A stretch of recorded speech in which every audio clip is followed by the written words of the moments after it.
Mayor Rahm Emanuel recently revealed his strategy to tackle the city budget. And let me just warn you, like the Sun-Times says, it's gonna hurt.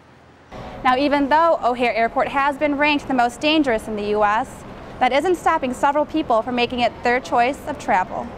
After being approved for its $800,000 grant, the next step for the conservatory is getting ready for its grand opening in October. Rockford's Flag Football League will continue to collect supplies like shampoo and baby wipes till the end of next week. Sir Paul McCartney and his new love are waking up this morning as husband and wife. The former Beatle married American Nancy Chevelle on Sunday in a private ceremony in central London. Now, while Superintendent McCarthy and Mayor Rahm Emanuel plan to deploy the additional officers later this week, you should still take extra safety precautions when traveling from work, home, or school. Visitation will be held 3 to 8 p.m. this Monday here at the Kishwaukee Community Church. While more cops have been added to the streets, that doesn't really mean that the city's hired more officers. And some people say it's just not the same. Robberies to local businesses continue to be a problem in the state line. 3 armed men robbed a West Riverside Burger King at about 9 o'clock Saturday evening.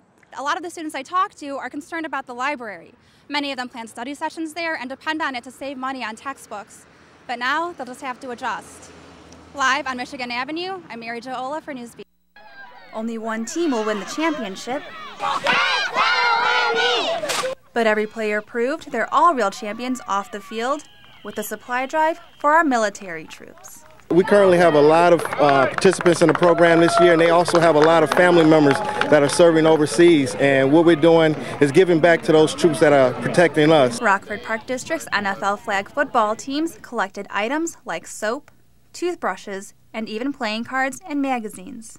As little as it might seem to us, like our daily needs that we use, shampoo, deodorant, these are things that they need. They need to survive out there. And it wasn't just adults pitching in to help. You just want to help them, and it feels good. It's amazing. I just love to see when our kids and our parents get involved with community activities. For some, the recent deaths in Afghanistan and the League's effort to send care packages hit home. I was in the military. I know what it means to be over there and the sacrifices they make, so thank you very much for everything that you do. We greatly appreciate it. Rockford's Flag Football League will continue to collect supplies like shampoo and baby wipes till the end of next week. In Rockford, Mary Jo Ola, Fox 39, News at 9. Rain or shine, that doesn't stop the United States postal workers from delivering the nation's mail. And it didn't stop them and their supporters from rallying across the country to push H.R. 1351. The bill aims for the government to revise a 2006 mandate called the Postal Accountability and Enhancement Act. This law requires the Postal Service to pre-fund all potential retirement obligations for the next 75 years during a 10-year period. H.R. 1351 would allow the Postal Service to access its own surplus funds that have piled on due to the mandate. Local support for H.R. 1351 has been strong, and that can be seen since every Chicago representative has signed on to co-sponsor the bill. Now, if the bill isn't passed through Congress, the country could see a shutdown of thousands of processing facilities and the loss of many more jobs. But not everyone stands behind H.R. 1351. There are still several lawmakers in Illinois and across the nation who do not agree the bill would solve the Postal Service's issue. Multiple messages were left with Illinois representatives, but we received no response. Derek Lewalk currently works at an O'Hare processing facility that has the potential to be shut down. If we plunge postal employees into the unemployment lines, there are going to be massive repercussions, including defaults and foreclosures. You're going to watch whole communities collapse.